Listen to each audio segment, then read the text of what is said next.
எல்லாருக்கும் வணக்கம். இந்த பதிவில் எதை பற்றி பார்க்க போகிறோம்னா, கரூர் துயர சம்பவத்தில் இறந்த அந்த 41 உயிர்களின் குடும்பங்களுக்கு தளபதி விஜய் அவர்கள் இன்றைக்கி தலா 20 லட்சம் ரூபா அப்படின்னு சொல்லிட்டு அவங்களுடைய வங்கி கணக்கில் அனுப்பிச்சிட்டாங்க. அதாவது தளபதி விஜய் அவர்கள் பணம் அனுப்பிட்டாங்க அப்படிங்கிறதுக்காக நான் பேச வரல.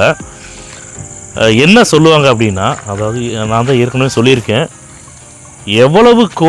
எத்தனை கோடி ரூபா கொட்டி கொடுத்தாலுமே இழந்த உயிர் திரும்ப வராதுங்கிறது எல்லாத்துக்குமே தெரியும். அதுதான் இயற்கையானது கூட, இல்லைங்களா? ஆனால் இருந்தாலுமே அவங்களால முடிஞ்ச ஒரு விஷயத்தை, அவர் சொன்ன ஒரு விஷயத்தை அவங்க பண்ணியிருக்காங்க. இந்த ஆடியோ கேட்கும்போது கூட சில பேர் என்ன சொல்லுவாங்கன்னா, சில பேர் அப்படின்னா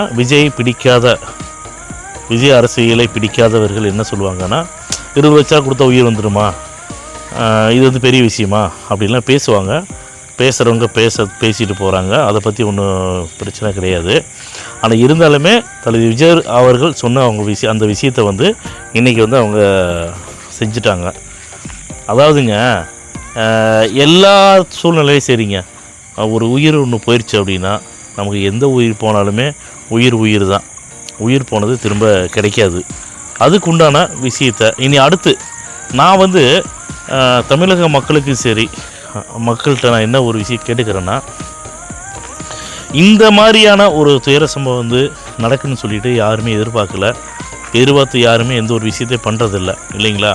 இதுக்கு யார் காரணங்கிறது அது எல்லாத்துக்குமே தெரியும். அது வேறு விஷயம்.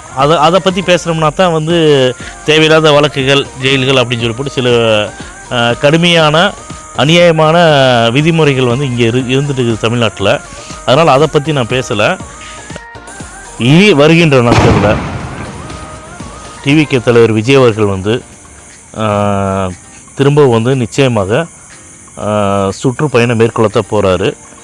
இனி வருகின்ற நாட்களில் பொதுமக்களாக இருக்கட்டும், விஜய் அவர்களுடைய ரசிகர்களாக இருக்கட்டும், தொண்டர்களாக இருக்கட்டும், யாராக இருந்தாலுமே சரிங்க, ரொம்ப ரொம்ப முக்கியமாக சேஃப்டியாக நீங்கள் இருக்கணும் அப்படிங்கிறத நான் கேட்டுக்கிறேன். இந்த கொடிக்கம்பத்தில் போய் ஏறுறது, அதாவது கட்டுக்கடங்காத கூட்டங்கள் விஜய் அவர்களுக்கு வர்றது அவர் மேலே இருக்கக்கூடிய அதீத அன்புனால தான் வராங்கங்கிறது எல்லாத்துக்குமே தெரியுங்க, சரிங்களா? அந்த அன்பு எல்லா ஓட்டாக மாறுங்கிறது எல்லாத்துக்கும் தெரியும். அதனால தான் ஆளுங்கட்சியாக இருக்கட்டும், எதிர்கட்சியாக இருக்கட்டும், மற்றும் பிற கட்சிகளாக இருக்கட்டும், அவங்க எல்லாருமே விஜய் அவர்களை பார்த்து பயத்தில் இருக்காங்க. இது மறைக்கப்படாத உண்மை, இல்லைங்களா? அதனால் மக்கள் ரொம்ப சேஃப்டியாக இருந்துக்கணுங்கிறது என்னுடைய தாழ்மையான வேண்டுகோளுங்க.